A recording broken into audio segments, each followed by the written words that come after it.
총신사랑주일로 우리 총신대 총장님을 우리 귀한 목사님을 강사로 오늘 모시게 되었습니다.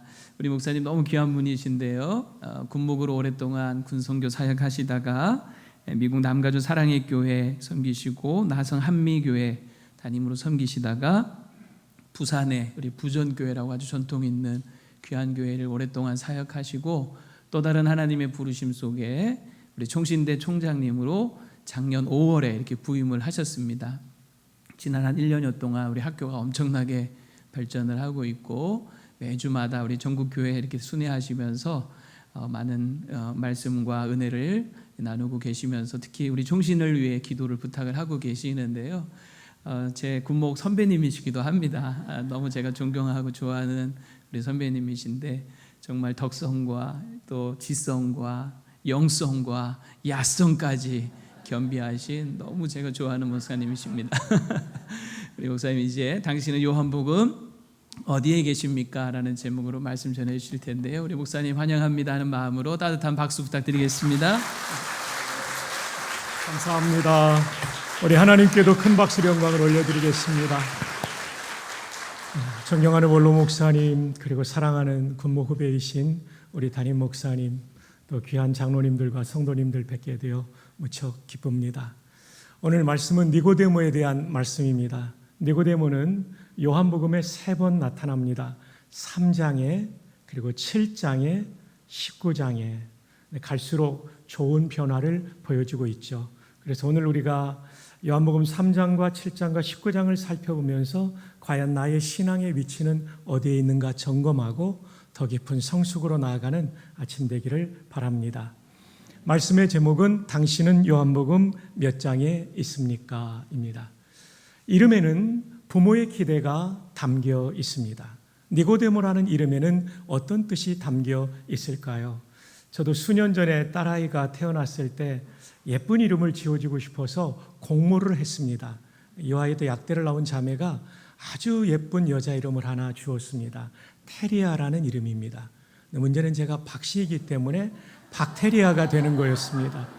그래서 좀 한마디 핀잔을 주고 선배 목사님이 미소와 주의 중에 어떤 게 좋겠냐 해서 주인 주자에 기쁘리 자 주님을 기쁘시게 하라 그래서 주희라고 이름을 지었던 기억이 납니다. 니고데모라는 이름은 그리스 말입니다. 그리스어는 헬라 문명 속에서 발전했기 때문에 우리 신학대학에서는 헬라어라고도 부르죠. 니코데모스라는 단어인데 이 단어는 니코스, 지도자, 정복자라는 뜻과 데모스, 백성, 국민, 국민이 주권을 잡고 있는 것이 디마크로시, 그 민주주의의 단어도 영어로는 이 데모스에서 나온 거죠. 합해 놓으니까 백성의 지도자. 니고데모의 부모님의 기대는 이 아이가 자라 유대 백성의 지도자가 되기를 원했던 것이죠. 그렇다면 이 기대는 이루어졌을까요? 1절을 통해 확인할 텐데 함께 읽어봅시다. 그런데 바리새인 중에 니고데모라는 사람이 있으니 유대인의 지도자라. 그 꿈이 이루어졌습니다. 그런데 우리 성경에 각주 번호가 달려 있습니다. 지도자라는 단어에 2번 따라 내려가 보면 또는 사내들인 공회원이라고 되어 있습니다. 우린 사내들인 공회하니까 의회 기능만 있는 줄 아는데 NBD, New Bible Dictionary라는 사전에 보면 의회 기능 플러스 사법부, 재판부의 기능까지도 있었습니다. 사내들인은 유대인의 최고 의회이면서 동시에 최고 재판소였다는 거죠. 우리말로 하면 여의도 국회와 여기서 가까운 서초동 대법원의 기능을 합해 놓은 기관이니까 얼마나 막강한 기관입니까? 72명만 들어갈 수 있는 자리에 니고데모가 들어갔기 때문에 그는 부모의 기대대로 백성의 지도자가 된 것이죠. 이 사내들인은 이렇게 두 구성원으로 이루어져 있었습니다. 바울이 사도행전 23장에 보면 사내들인에서 신문 재판을 받습니다. 그러니까 사내들인이 재판소 기능이 있다는 것을 알 수 있고 예수님도 사내들인에서 재판을 받은 적이 있죠. 근데 그 구성원을 보면 일부는 사두개인이요. 영어식 발음은 세저시라고 합니다. 또 다른 일부는 바리새인, 페러시라고 합니다. 사두개인과 바리새인, 이들은 구약 성경에 능통한 사람들이었죠. 그들이 공회를 구성하고 있었는데 영어 성경에 보면 이 공회가 더 산헤드린이라고 명시되어 있습니다. 산헤드린 이렇게 구약에 능통한 사람들로, 구약 성경에 능통한 사람들로 구성되어 있었다는 것을 기억하십시오. 그들은 이렇게 모여 앉아 회의와 재판을 진행했습니다.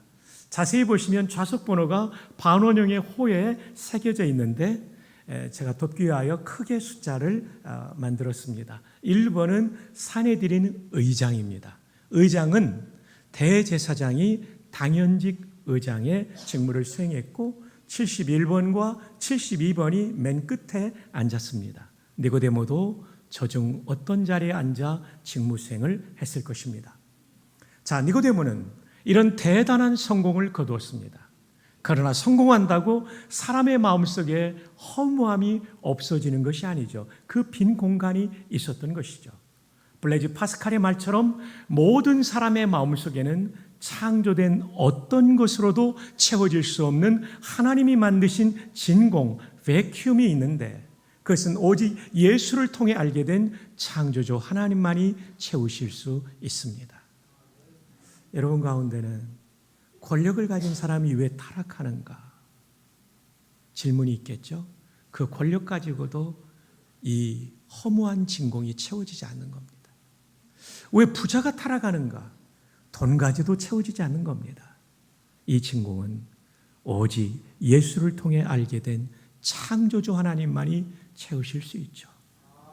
우리가 왜 생명책을 만들어 내 사랑하는 가족의 이름을 잊지 않으려고, 친구와 이웃의 이름을 잊지 않으려고, 직장 동료의 이름을 잊지 않으려고 노력합니까? 그들이 예수님을 믿고 창조주 하나님을 만나야 인생의 허물을 이기고 진정 행복한 인생을 살 수 있기 때문인 줄 믿습니다. 자, 니고데모는 이런 어마어마한 성공을 거두었지만 마음의 허물을 이길 길이 없어 예수님을 만나러 나옵니다. 언제 나오냐면 밤에. 왜 밤일까요? 성공한 유대의 지도자가 나사렛 예수를 만난다는 것이 비난받을 수도 있는 일이고 어쩌면 자기의 사회적 지위가 흔들릴 수도 있는 일이기 때문에 어둠 속에 자신의 모습을 알아볼 수 없는 상황 속에 자신을 은폐하며 나오고 있는 것이죠. 저는 상상해 보았어요. 아마도 금음달도 뜨지 않은, 달이 전혀 뜨지 않은 칠흑같이 어두운 밤에 그 시기를 선택하여 그는 예수께 나오지 않았을까? 그러므로 요한복음 3장의 니고데모의 마음은 예수님을 만나고는 싶지만 예수님 때문에 손해보고 싶지는 않다. 그 정도까지 할 필요는 없어. 이런 마음이었을 것입니다. 그런데 놀라운 것은 이렇게 이기적인 니고데모, 예수님은 사람의 폐부를 뚫어볼 수 있기 때문에 그의 의도까지 읽고 계셨지만 예수님은 소중한 복음을 이기적으로 다가오는 니고데모에게 전하십니다. 오늘 본문이 2절까지고요. 3절부터 대화가 시작돼 21절까지 이어집니다. 한 개인을 향하여 예수님께서 2절은 니고데모의 질문이었기 때문에 17절의 말씀을 기록한 것은 흔치 않은 기록입니다. 마음을 다하신 거죠. 맞아요. 우리도 전도하다 보면 전도 대상자 때문에 마음이 좀 아플 때가 있죠. 그래서 그냥 전도를 포기하고 싶을 때가 있어요. 그건 예수님 마음이 아닙니다. 왜냐하면 이분이 꼭 영생을 얻어야 되니까 우리는 때로는 내가 속상하더라도 이 복음을 전해야 되는 거죠. 근데 여러분 아십니까? 예수님께서 니고데모 한 사람을 앉혀놓고 하신 말씀 속에 복음 중에 복음인 요한복음 3장 16절이 들어가 있다는 사실을, 지나간 2000년 동안 수많은 사람을 구원한 이 복음의 말씀을 들었던 니고데모, 그러나 안타깝게도 니고데모는 요한복음 3장에서 예수님을 믿었다는 기록이 없습니다. 요한복음 3장의 니고데모는 이기적인 니고데모였습니다. 근데 7장에 가면 달라집니다. 함께 한번 읽어볼까요? 그 후에 예수께서 유대인들이 죽이려 함이로라. 3장의 상황보다 훨씬 나빠졌어요. 예수님을 죽이려고 하는 상황이 이제 나타나고 있을 때 45절로 건너뛰어 가면 아랫사람들이 대제사장들과 바리새인들에게로 오니 그들이 묻되 어찌하여 잡아오지 않았느냐. 이 문맥을 통하여 행간을 통하여 느낄 수 있는 것은 대제사장들과 바리새인들이 예수님을 잡아 죽이기 위하여 체포조를 출동시켰는데 이들이 빈손으로 돌아왔다는 것입니다. 왜일까요? 아랫사람들이 대답하되 그 사람이 말하는 것처럼 말한 사람은 이때까지 없었나이다. 우리가 예수를 잡으러 갔는데 예수의 말을 듣다 보니까 아니 이 잡을 뿐이 아니네. 수많은 랍비들을 만났지만 예수님처럼 가르치는 사람을 만나본 적이 없기 때문에 그들은 체포를 포기하고 빈손으로 돌아오게 되었다는 것입니다. 바리새인들이 대답하되 너희도 미혹되었느냐? 당국자들이나 바리새인 중에 그를 믿는 자가 있느냐? 누구든지 예수를 지지하고 추종하면 가만두지 않겠다는 아주 살벌한 분위기죠. 율법을 알지 못하는 이 무리는 저주를 받은 자로다. 반율법적인 이 사람들, 예수와 예수의 추종자들은 가만두지 않겠다는 저주까지 하고 있는 상황입니다. 이때 니고데모가 등장합니다. 그 중에 한 사람, 곧 전에 예수께 왔던 니고데모가 그들에게 말하되, 이 살벌한 분위기 속에 니고데모가 등장해요. 우리 율법은 사람의 말을 듣고 그 행한 것을 알기 전에 심판하느냐? 율법은 한 사람을 죄인으로 지목하려면 한 명이 가고 두 명이 가고 여러 사람 앞에서 그가 소명할 기회를 주고 아닐 때 심판하는데 우리 너무 속단하는 거 아니냐 하고 예수님을 변호하고 있습니다. 여러분 3장보다 7장의 니고데모는 달라졌어요. 이기적이었던 니고데모가 위험을 무릅쓰고 예수님을 변호하고 있는 모습으로 바뀝니다. 니고데모의 마음에 변화가 일어나고 있는 것이죠. 여러분 신앙의 성숙과 사랑의 성숙의 공통점은 상대 중심입니다. 우리 김 목사님과 저는 제복을 입고 하나님과 나라를 위해서 헌신했던 젊은 날에 정말 좋은 영적인 추억이 있습니다. 자, 우리 김 목사님은 후배님들 가운데 가장 탁월한 목사님이셨고 군종 참모님이셨죠. 너무 훌륭하고 자랑스러운 목사님의 사역은 군종 역사에 오래도록 지워지지 않을 사역일 것입니다. 근데 저희가 군목으로서 사역을 시작하기 전에 영천 삼사관학교에서 훈련을 받는데 저는 87년도에 받았습니다. 5월 15일 날 제 아내가 보내준 편지를 받았어요. 제 아내는 아이를 가져서 한 번도 찾아오지 못했는데 편지가 위로가 되었어요. 이 편지가 제가 스스로 찾아간 것이 아님을 증명하기 위하여 겉봉을 스캔했습니다. 속지도 스캔했습니다. 글자가 작기 때문에 제가 타이핑을 했습니다. 내 사랑 내 모든 것 되는 당신 생각할수록 더 보고파서 괴로워도 그래도 당신만 생각하며 하루해가 저뭅니다. 편지를 보고 사진을 들여다보고 끝없이 당신 생각입니다. 그럴수록 이 사랑의 시냇물은 괴로움의 파도입니다. 그 언제부터였는지 당신은 제 마음을 온통 차지하고 사로잡아 버리셨지요. 그리고 지금은 당신의 포로입니다. 행복한 아주 행복한 포로. 세상에 어떤 포로가 사로잡은 상대에게 사랑한다고 고백할 수가 있겠어요. 그러나 나는 당신의 영원한 포로이고 싶습니다. 와, 정말 저도 감동을 많이 받았고 하나님께 영광 돌립니다. 내무실에서 같이 보던 우리 동기생들도 많이 부러워했습니다. 제 아내가 저를 정말 사랑하니까 제가 이런 요구를 한 게 아닌데 사랑의 포로가 되겠다고, 영원한 포로이고 싶다고. 요즘은 제가 포로 되어 삽니다.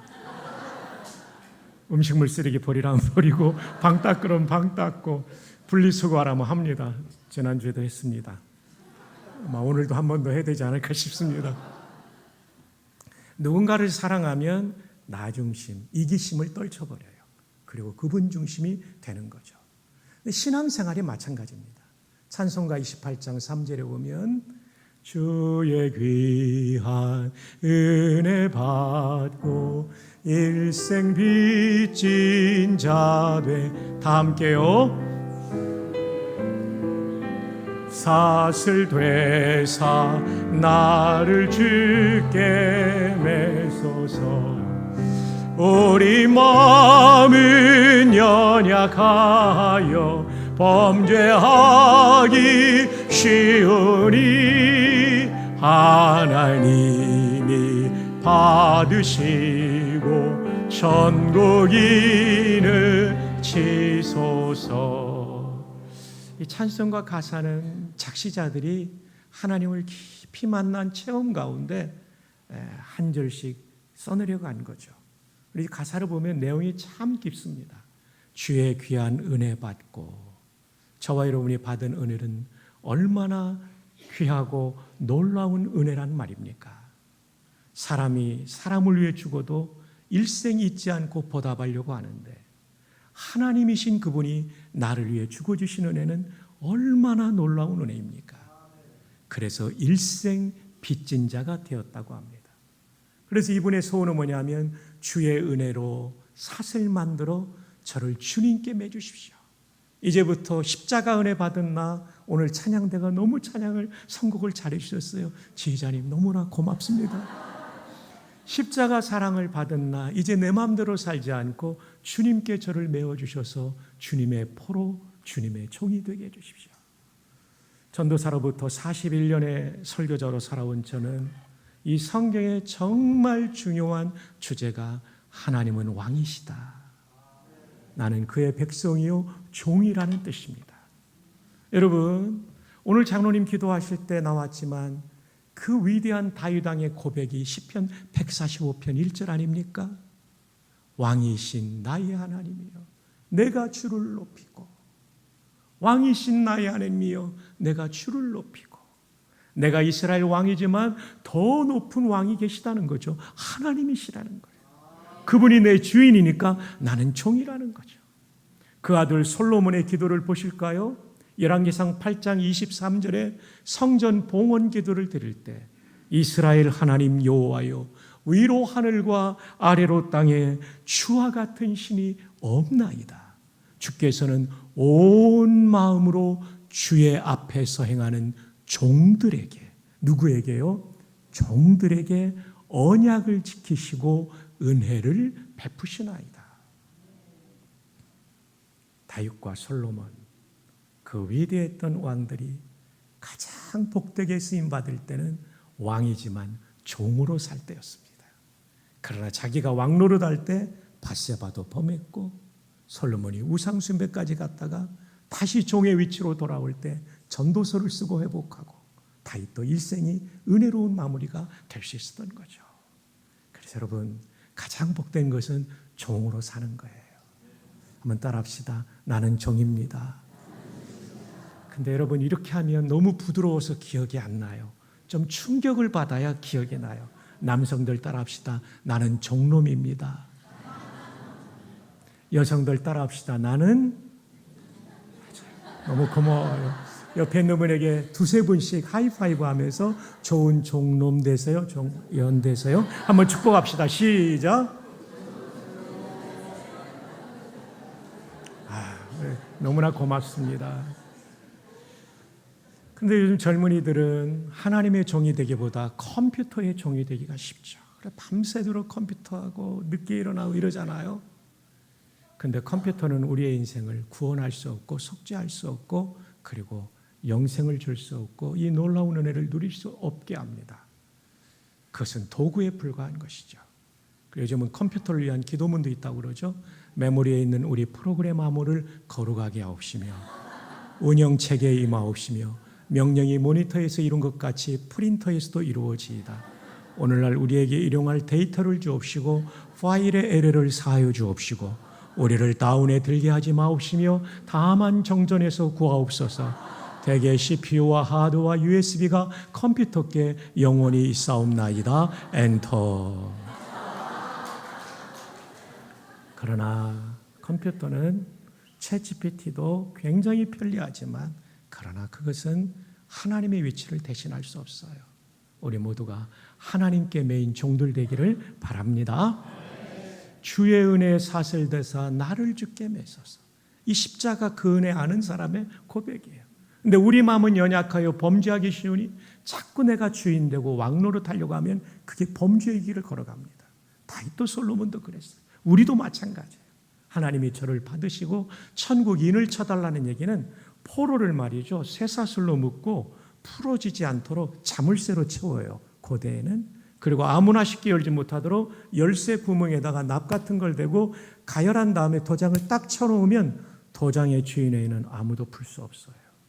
풀면 그 사람 죽어요. 그러니까 이 시인의 고백은 뭐냐면 나는 일생 종으로 살고 싶습니다. 포로로 살고 싶습니다. 이것이 우리 성도의 가장 큰 행복, 하나님을 영화롭게 하고 나도 진짜 방황하지 않고 행복하게 살아가는 것입니다. 생각해 보세요. 이 성진교회 귀한 보배로운 성도님들이 다 종놈이고 종연이면 하나님이 얼마나 일하시기 좋겠어요. 그죠? 맞으면 고개를 한번 끄덕여 보세요. 맞아요. 그렇게 우리 살면 참 좋겠습니다. 자, 근데 니고데모가 자기가 주인 됐던 삶에서 이제 그 위험한 상황에 예수님을 변호하는 걸 보니까 이제 예수님 중심으로 바뀌어가는 것을 보게 됩니다. 이제 마지막 19장의 니고데모를 보시겠습니다. 30절 함께요. 예수께서 다 이루었다 하시고 머리를 숙이시니 영혼이 떠나가신. 예수님 돌아가셨어요. 힘없이 죽으신 것 같은데 그게 아니었어요. 노란색으로 하이라이트된 다 이루었다라는 단어가 매우 중요한 단어입니다. 헬란말로 테텔레스타이, 완료 수동태입니다. 완료 동사예요. 끝냈다는 겁니다. 부하들이 지휘관 앞에서 지휘관이 부여한 임무를 완수했을 때 테텔레스타이, 임무 종결했습니다. 예수님께서 동일하신 삼위일체 하나님이시지만 사역에 있어서는 성부께서 성자를 보내시고 성자와 성부께서 성령을 보내시는 순서가 있는데 성자 예수님이 십자가에서 돌아가시면서 임무 완수했습니다. 아버지. 인류 구원의 길을 완전히 열었습니다. 다시 말하면 인류 구원의 경부고속도로 개통했습니다. 이 뜻이에요. 두 번째로는 물건값을 완불했을 때 이 마이크가 100만 원이면 95만 원 내고는 테텔레스타이를 못해요. 100만 원을 딱 내고 테텔레스타이 완불했다는 거예요. 십자가에서 저와 여러분의 죗값이 완불된 줄로 믿습니다. 우리의 공로는 1도 더할 것이 없고 오직 은혜, 그 십자가 때문에 우리는 속죄받고 구원받고 하나님 자녀로 일생을 영생을 살게 된 놀라운 은혜를 선언하시는 테텔레스타이. 그러나 그 현장에서 이 말의 의미를 아는 사람은 거의 없어 보였기 때문에 예수는 죽음으로 끝나버리고 실패했다고 생각할지 모르지만 사실은 승리였던 것이죠. 사람들이 보기에는 예수는 죽었고 제자들은 도망쳤기에 예수 운동은 끝장나 버렸다. 그러나 하나님은 끝이 아니라고 말합니다. 여러분 그렇습니다. 인생이 아무리 힘들어도 거기가 끝이 아니에요. 하나님은 끝에서부터 다시 시작하십니다. 일부 예배 때 우리 담임 목사님 기도하실 때 끝에서 날게 하신 하나님, 벼랑 같은데 날게 하신 하나님, 그 역사를 보게 되는 거죠. 이때 두 사람의 등장을 통하여 하나님은 이것이 위대한 승리요 위대한 출발임을 증언하고 계십니다. 자, 먼저 아리마대 요셉을 보시겠습니다. 요한복음 19장 38절 함께요. 아리마대 사람 일 후에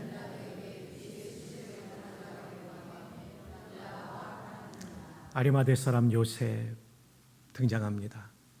예수의 제자였지만 유대인들이 그를 해코지할까 봐 숨겼습니다. 이분도 잃어버릴 것이 많은 산이 들인 의원이었어요. 그런데 이 일이 뭡니까? 19장 30절에 다 이루었다 선언하신 십자가를 통한 인류 구원의 일을 목격한 후에 십자가를 제대로 깨닫고 믿고 난 후에 바뀌었습니다. 더 이상 무서울 것이 없었어요. 구주를 만났기 때문에. 그래서 예수의 시체를 가져가기를 총독에게 요청합니다. 이것은 아마 예루살렘에 삽시간에 소문이 날 수 있는 일이었고 예수님에 대하여 적대적인 그 시대 상황 속에서 이 일을 한다는 것은 굉장히 위험한 일이었을 것입니다. 그럼에도 불구하고 두려워 숨었던 사람이 담대하게 나타나 예수님의 장례를 치릅니다. 왜냐하면 십자가가 무엇인지를 깨닫기 때문이었습니다. 요한복음 19장 38절과 병행 문문인 마가복음 15장 43절에 보면 아리마다 사람 요셉이 와서, 그래서 우리는 이 병행 본문을 비교하며 읽으면 해석에 더 깊은 은혜를 맛보게 되죠.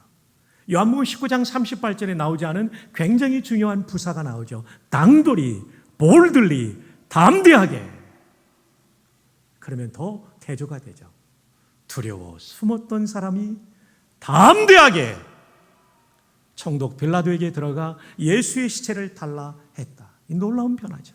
이 사람은 존경받는 공의원 산헤드린 의원이요 하나님의 나라를 기다리는 자라. 앞부분에 말씀드렸죠. 산헤드린 의원들은 구약에 능통한 학자들이었다는 사실을. 그는 구약 성경을 찬찬히 살피며 연구하며 메시아를 기다렸을 거예요. 여기 하나님의 나라를 기다리는 자가 메시아를 기다리는 자라는 뜻이거든요. 그는 비로소 다 이루었다는 선언을 듣는 순간 그동안 연구했던 구약의 말씀들이 구슬이 서말이라도 깨어야 보배라는 말씀처럼 이 구약의 모든 말씀이 한순간 깨어지는 놀라운 은혜를 경험했을 것입니다. 마치 이것처럼이에요. 창세기 3장에 범죄한 아담과 하와의 죄를 가리워 속죄하기 위하여 죄 없는 짐승이 죽어 그 희생을 통하여 가죽옷을 만들어 속죄의 은총을 베풀어 주셨는데 그 가죽옷이 저기 달린 예수님이라는 사실을 깨달은 거예요. 출애굽기 12장에 나오는 6월절 어린 양의 죽음을 통하여 그 집의 장자가 그 집을 대표하여 죽음을 당할 수밖에 없던 그 장자가 살아난 것처럼 저기 달린 예수님이 6월절 절기의 십자가의 죽으심으로 우리 모두의 죄를 대속하신 제물이라는 6월절 양이라는 사실을 깨닫게 된 것이죠. 레위기에 나오는 수많은 속죄 제물의 죽음이 골고다 저 언덕에 십자가를 지향하고 있다는 사실을, 예언서가 말씀하고 있는 오실 메시아의 죽음을 통한 구원, 특별히 이사야서에는 오실 메시아는 왕이시지만 고난받는 여호와의 종의 모습으로 오실 것이다. 총 4편의 고난받는 여호와의 종의 노래가 있는데 그 제4편이 여러분이 잘 아시는 이사야 53장인데 더 정확하게 말씀드리면 52장 후반부터 53장 끝까지입니다. 맞다. 저분이 선지서가 예언하신 고난받는 여호와의 종 메시아구나. 그는 가슴속에 북받치는 감격이 있었을 거예요. 그래서 이렇게 고백했겠죠. 맞다! 여러분 너무 크게 해서 미안합니다. 좀 놀라셨죠? 맞다! 저분이 메시아야. 그러면 더 이상 두려울 것도 없죠. 지금 죽어도 천국 가니까. 내 모든 것을 바쳐도 아깝지 않은 그 주님, 하나님이신 그분이 나를 위해 죽어주신 은혜 앞에 모든 것을 걸고 헌신했던 아리마대 요셉의 변화, 그것은 십자가의 은혜를 깨달은 변화였던 것입니다. 한 사람이 더 나오죠. 니고데모입니다. 일찍이 예수께 밤에 찾아왔던, 이 밤이라는 말은 이기적이었던 이런 뜻이잖아요. 니고데모가 바뀌었습니다. 예수님의 장례에 소중한 향품을 가지고 와요. 모략과 침향, 비싼 거죠. 100리트라 얼마 정도냐면요, 1리트라가 327g이니까 32.7g. 목사님과 저는 낙하산을 탔기 때문에 주낙하산이 20kg 정도입니다. 근데 군장은 30kg 정도입니다. 굉장히 무겁습니다. 이걸 메고 우리가 수백 킬로를 걷고 있죠. 이 비싼 향품을 32kg 가져온 거예요. 도대체 얼마의 가치일까? 여러 차례 찾지 못해서 NBD라는 사전에 보니까 Lavish gift of spices, 향품의 풍부한 선물을 주님께 드렸다. 레빗이라는 형용사는 긍정적으로 볼 때는 풍부하다, 부정적으로 볼 때는 낭비하다. 주님의 입장에서 볼 때는 니고데모가, 그 이기적이었던 니고데모가 풍부하게 드린 거예요. 불신자들의 입장에서 저건 낭비다라고 할 만큼 많이 드린 거죠. 니고데모는 바뀌었습니다. 이기적인 그 사람이 목숨 걸고 지위를 걸고 예수님의 장례를 치르는 위원회에 동참할 뿐만 아니라 자신의 소중한 물질을 아낌없이 드리는 사람으로. 왜일까요? 니고데모도 산헤드린 의원으로 구약에 능통한 자, 진리에 대한 추구를 했던 사람이었기 때문에 십자가를 목격하고 그 삶의, 아니 그 마음의 변화를 통한 삶의 변화가 일어난 줄로 믿습니다. 요한복음 19장의 니고데모는 예수님을 위해 목숨과 사회적 지위를 걸고 헌신하는 사람으로 바뀌었습니다. 십자가 체험이 중요합니다. 십자가 체험은 예수님을 처음 믿을 때, 예수님을 구주로 영접할 때뿐만 아니라 일생을 통해 다면적으로 경험해야 되는 것이죠. 오늘 같은 찬양을 준비한 찬양들은 십자가 은혜가 더 깨달아졌죠. 찬양을 통하여. 기도하는데 희한하게 목사님의 설교가, 저 같은 경우는 교수님의 강의가 관통되는 거예요. 그리고 복음을 전하면서 다시 한번 이 십자가의 진리가 깨달아지는 거예요. 저는 초등학교 1학년 때부터 예수님을 믿었는데 담임 목사님 설교를 중학생 때부터 들으면서 복음을 알아가기 시작했어요. 대학 1학년 때 광화문에 있는 내수동교회 다니면서 다리의 와를 통해 복음을 알게 되었어요. 신대원 다닐 때 김효보 교수님의 강의를 통해 구약의 5대 제사와 히브리서가 딱 만나는 걸 경험했는데 새벽 기도할 때 그것이 감격이 더 밀려오더라고요. 그러니까 말씀을 한 번 들을 뿐 아니라요, 기도하다 보면 또 깨달아져요. 그리고 수많은 십자가 찬양을 부르면서 이 십자가의 간격이 느껴지는 거예요. 그리고 목사님처럼 저도 군에서 수천 명에게 복음을 전하고 세례를 주면서 전하다 보니까 또 깨달아지는 거예요. 그 전도하는 게요, 나를 살리는 것이기도 해요. 그리고 최근에는 제가 63세인데 61세 때 생명의 양식을이라는 성가곡을 라틴어로 된 것을 우리말로 번역하다가 너무나 많이 의역된 것을 깨닫고 직역하다 보니까 복음이 살아나더라고요. 그러니까 여러분, 복음은 평면적이지 않습니다. 입체적이고 다면적이에요. 여러분을 축복합니다. 십자가의 은혜가 가면 갈수록 풍성해지기를 축복합니다. 그 능력으로 우리는 변화될 수 있는 줄로 믿습니다. 여기에 십자가의 은혜를 깨달은 찰스 토마스 스타드, 시티 스타드라는 선교사를 소개합니다. 그는 1884년에 D.L. 무디의 영국 부흥 집회 때 참여합니다. 케임브리지의 졸업생으로서 그는 십자가의 은혜를 다시 깨닫게 되죠. 그리고 1885년 그 당시에는 정말 낙후되어 있는 중국 내륙으로 선교하러 들어간다고 할 때 많은 사람이 뜯어말렸어요. 그 당시 영국은 태양이 지지 않는 나라였어요. 해가 지지 않는 나라. 이 얘기는 뭡니까? 전 세계의 식민지가 있다는 거 아닙니까? 아버지는 부유한 무역업자고 이분은 명문대학을 졸업한 케임브리지 졸업생이에요. 많은 사람이 뜯어말릴 때 그는 이런 위대한 선언을 합니다.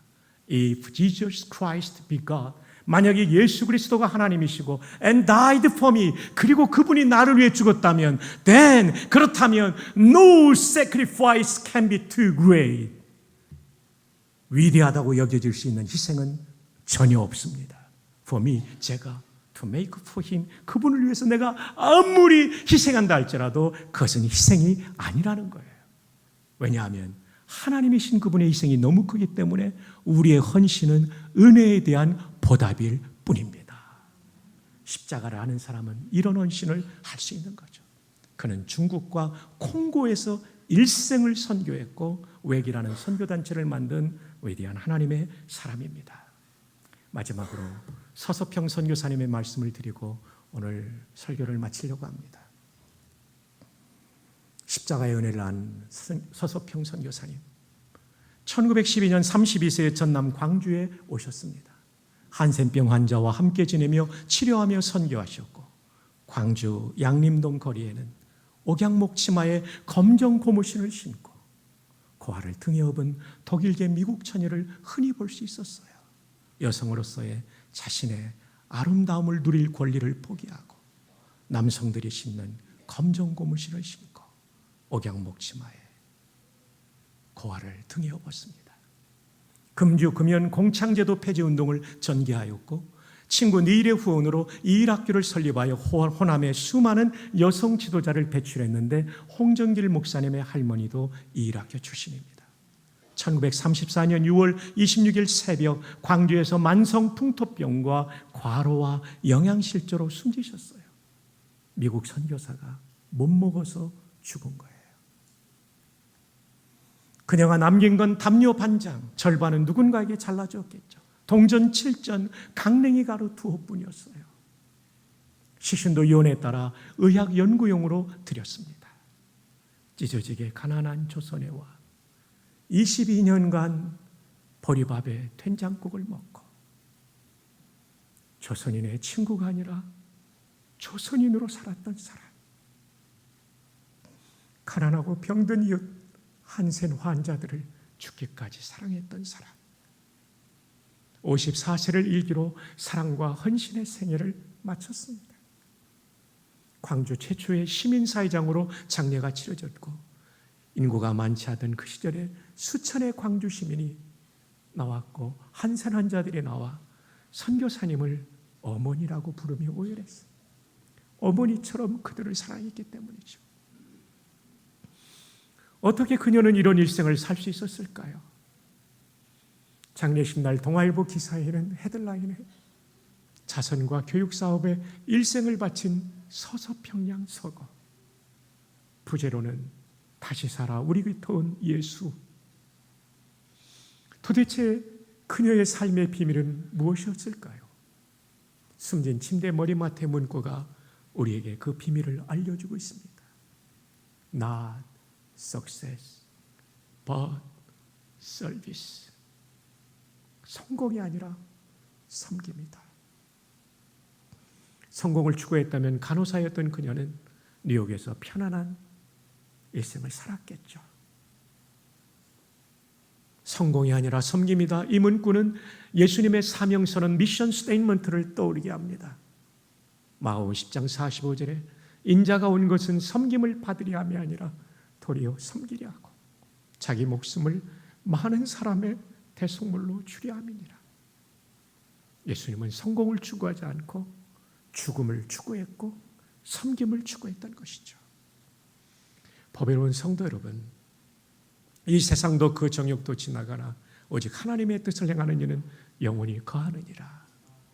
요한일서의 말씀처럼 성공이 아니라 섬김을 추구하는 복된 성도 되기를 바랍니다.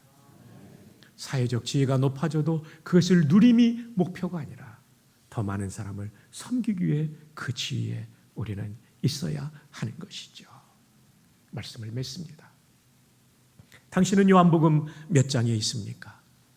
요한복음 3장은 이기적인 니고데모, 7장은 변호하는 니고데모, 요즘 말로 하면 변증하며 전도하는 것을 포함하죠. 19장은 목숨 걸고 헌신하는 니고데모. 처음 예수를 믿는 사람에게 3장은 이해될 수 있지만 십자가의 은혜를 알고도 3장에 머물러 있다면 나의 신앙은 안타까운 신앙입니다. 오늘 우리 7장으로 나아갑시다. 더 나아가 19장까지 나아가기를 축복합니다. 기도하겠습니다.